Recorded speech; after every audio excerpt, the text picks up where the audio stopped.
What's going on, everybody? Welcome back to the channel. Nice Guy Driver. This is all hearsay, but I was watching another content creator channel. She's famous. She's a young woman. She has a lot of views. She primarily does DoorDash, but she does do like Uber Eats and primarily food delivery.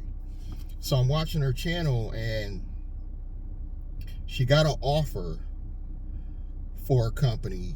For legal reasons, she doesn't state the company name in the video, but you could tell it's DoorDash. In all honesty, this is not the first time I heard this, but DoorDash is doing something new. They're paying content creators to say only positive stuff on YouTube and other social media platforms, mainly YouTube and TikTok, to promote their brand only. And it's just crazy to me that they want to give these contracts that don't make sense for anybody but themselves. So this girl was saying that basically if she signed this contract, she'd be signing away her life. She would have to lie. She would have to, basically, she won't even own her rights to her channel. They can reformat it and put the content anywhere they choose. And she was going to get stuff like tickets to different sports events and, you know, not even Beyonce tickets, probably just like the Super Bowl or something like that. But it was nothing tangibly money-wise. I think they would have gave her $100 for every person that signed up. But I mean, she can get referral offers like that to do on her own. She doesn't need to sign away her life.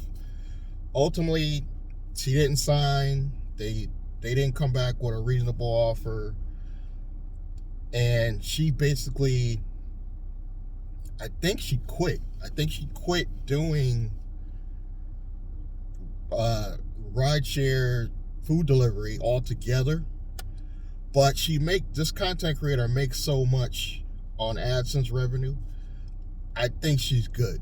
So I don't even think it's like she has to run out and go get a job. But I think her last video that I looked at, you know, I don't want to say the name. You can look for her if you know who I'm talking about. But I think she's good financially. And she just wants to have basically like a vlog where she's talking about her life, which isn't that interesting compared to her rideshare stuff. She was one of the first people I saw that actually showed all the aspects of the food delivery. Like, she had the camera mounted on her, so she literally went in the restaurant, got all the footage. That she's one of the first person I've seen to do this.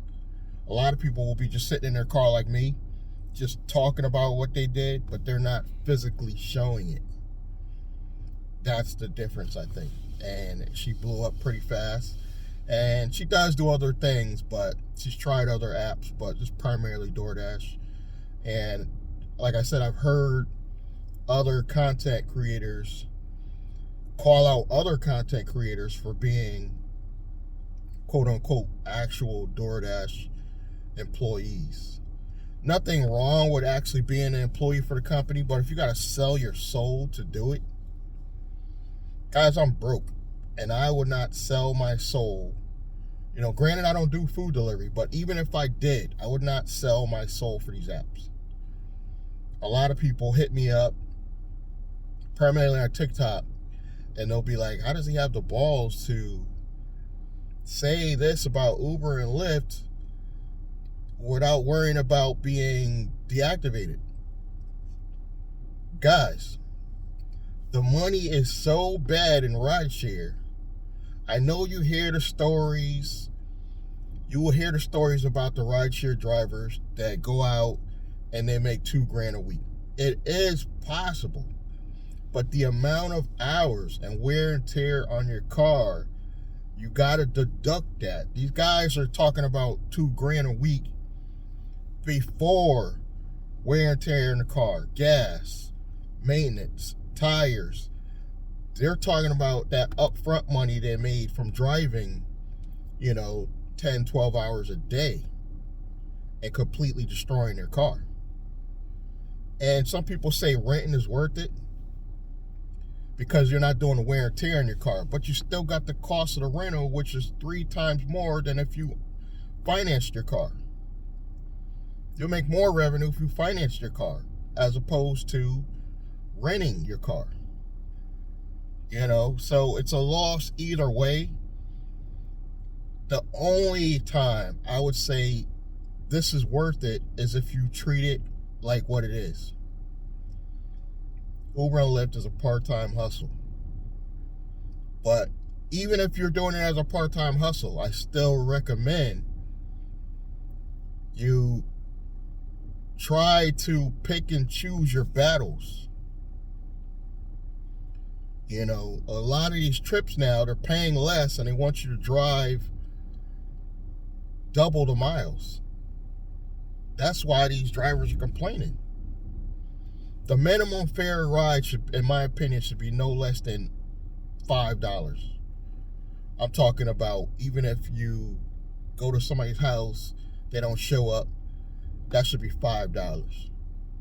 If it's a 2-minute trip, it should be minimum $5, no less. That might make it closer to worth it, but I think the average trip should be $10 to $12. But the average trip now is probably like $5 to $6.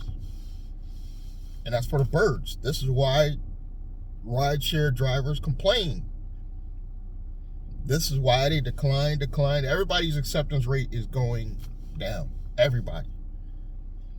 Because now they're starting getting a little smarter where they'll be like, yo, they're trying to take all the fares. Drivers are starting to ask the customers, how much did you pay for this ride? You could have paid me less and I would have made all the money. This is for you newbies. You gotta think. Yeah, you could be making, $1,000, $1,500 a week, but how many miles are you driving? How much wear and tear are you putting on your car? That's the most important thing. I don't plan on doing rideshare much longer, even part-time. And I'm only part-time. I might talk a lot of junk like I'm doing this full-time, but I'm only part-time, 4 to 5 hours a week. But for that 4 or 5 hours a week, I got a taste of making decent money for that 4 or 5 hours, and then they just took it away. Hit me up in the comments. Let me know what you think. Good or bad, I take it all.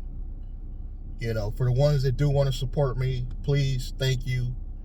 Subscribe, like, comment, click that bell icon, and I will see you in the next one.